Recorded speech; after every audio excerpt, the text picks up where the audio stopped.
C'est une erreur d'être contre la police, d'être contre des mauvais policiers, oui, mais contre des mauvais profs aussi.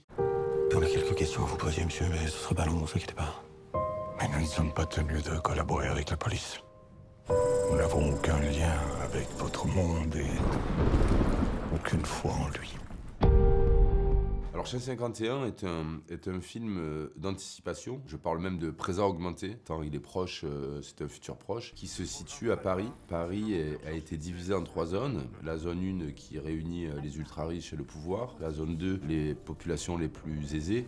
Et la zone 3, les populations les plus défavorisées. Et le système judiciaire est équipé d'une intelligence artificielle qui calcule des probabilités de culpabilité. Et quand l'inventeur de cette IA est assassiné, une enquête démarre. Et cette enquête va être conduite par 2 policiers, un de la zone 3, donc de ces zones défavorisées, une de la zone 2. Et à travers cette enquête, ces 2 personnages vont d'abord, par leurs différences, commencer par plutôt se détester et finalement, au contact l'un de l'autre, se réparer, dialoguer et se réconcilier. Et à travers cette petite histoire, en tout cas à travers leur histoire à eux, qui est la petite histoire dans la grande, on raconte aussi justement ces histoires de zones qui, plutôt que se cloisonner, devraient se réconcilier et par leurs différences se faire une force pour ne pas être écrasés par un système social qui peut être très oppressant. Comment ça se passe d'imaginer un Paris futuriste? En fait, on essaye de s'appuyer sur tout ce qui existe déjà, sur la société actuelle, et on pousse les curseurs. C'était vraiment, moi, mon mot d'ordre dans la direction artistique, c'était de ne rien inventer qui n'existe pas pour projeter un futur proche, tout en restant très proche de notre société et garder un système d'identification avec la vie dans laquelle on vit. Par exemple, les zones. C'est vrai qu'aujourd'hui, on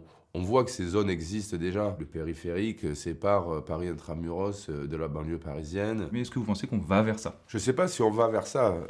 Sincèrement, j'espère pas, d'abord. Effectivement, j'ai l'impression que la société se durcit et que la tension monte entre les populations. Moi, là, je suis sur une dystopie.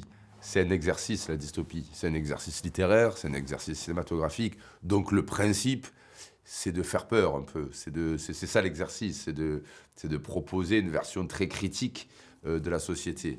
Ce qui ne veut pas dire que je pense que la société va aller vers là. J'espère pas, en tout cas. Adapter un livre, c'est un exercice périlleux. C'est très difficile, c'est très difficile, c'est surtout, ça peut être frustrant. L'exercice littéraire est très différent de l'exercice cinématographique. Donc on est obligé d'abord d'abandonner des idées du livre. On abandonne des idées qu'on adore, mais on sait qu'on ne pourra pas toutes les traiter. La littérature se permet beaucoup de digressions, beaucoup d'allégories. Le cinéma s'en permet moins, le mien particulièrement. Et donc d'abord on préserve ce qui nous paraît être central dans ce qui nous a accroché nous, et ensuite on le transpose dans un scénario qui va répondre à des règles dramaturgiques, elles, et donc créer ses propres règles. Donc oui, c'est pas facile, et en même temps, c'est un exercice assez classique dans le cinéma, donc il faut l'embrasser et ne pas essayer de faire autre chose que ce que le film doit être. Sylvain Tesson dit qu'il est incapable d'inventer. Il Ouais. ne peut que raconter. Est-ce Ouais. que vous avez cette impression-là aussi? Je suis très attaché au réel, donc inventer complètement, je pense pas en être capable. Raconter, oui, ou inventer un peu, mais pour raconter quelque chose que je connais. Donc inventer purement et simplement, je serais pas capable de faire les films de Tim Burton. Ça, c'est sûr et certain. Je n'ai pas cet imaginaire, je n'ai pas cette sensibilité. Ma sensibilité, à moi, elle est dans la rue, elle est de voir les gens, de ressentir les gens, de vous parler à vous, d'essayer de décrypter ce que vous êtes en train de penser et de ressentir. C'est ça ma sensibilité. Donc c'est vrai que inventer purement et simplement ne m'intéresse même pas. J'en serais pas capable, mais en plus ça ne m'intéresse même pas. Je préfère raconter et décrypter. Dans Bac Nord, on est parmi, enfin on vous a perçu en tout cas parmi les premiers à montrer ces zones de non-droit à Marseille. Presque comme un lanceur d'alerte, en tout cas moi c'est comme ça que vous l'avez perçu. Est-ce que c'est ce que vous pensez faire avec Chien 51? Oui, enfin, quelque part, je raconte ce qui me touche. Donc forcément, dans Chien 51, la privation de liberté est quelque chose qui m'effraie. Le cloisonnement des populations est quelque chose qui m'effraie. Que la justice ne reste pas dans la main des hommes et dans la conscience des hommes est quelque chose qui m'effraie. Donc forcément, ce que je raconte est quelque chose que je ne veux pas, que je ne voudrais pas qu'il se produise. Donc est-ce que ça veut dire que je lance une alerte? Je ne sais pas, mais en tout cas, c'est vrai que c'est une vision qui m'effraie. Donc je dis, c'est presque comme si je disais attention à moi-même, quelque part. Vous avez été assez critiqué, disons, sur Bac Nord parce que c'était trop pro-police. Est-ce que là, on peut dire que vous essayez de faire un film contre la police? Non. Non, non, pas du tout. Je serai jamais contre la police, ni pro-police au sens bête du terme. La police est essentielle à la démocratie. C'est une institution, un des premiers ministères de France. On n'a pas à être contre la police. C'est une erreur d'être contre la police. D'être contre des mauvais policiers, oui, mais contre des mauvais profs aussi. Je veux dire,